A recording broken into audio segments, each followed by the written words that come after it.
Hello guys, এই যে ছাগলগুলা ঠাকুরের কালের পাতাগুলা দিয়েছি খাওয়ার জন্য, সেগুলো ফেলে দিয়েছে এবং কি তার পাত্র এই যে একদম চলে গেছে নিচে গর্তের মধ্যে। এই যে খাবার দিচ্ছি,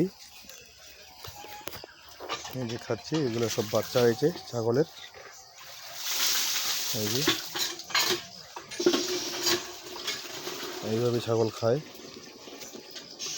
এইদিকে আরও আছে তিনটা ছাগল আছে এইদিকে আরও। এই যে ছাগলের দৃশ্য, এটা ছাগলের দৃশ্য বলে, এটা খুব সুন্দর। তিনটা বাচ্চা আছে এখানে। তিন বাচ্চা। নিজে ঘুরে ঘুরে দেখাচ্ছি, টেনশনের কোনো কারণ নাই। এভাবে দেখবেন ছাগল। এই যে ছাগল দেখে নাও, এই যে ছাগলের দৃশ্য। এখানে তিনটা ছাগল আছে। এই যে ছাগল ছেলে খাইছে পাতা সব।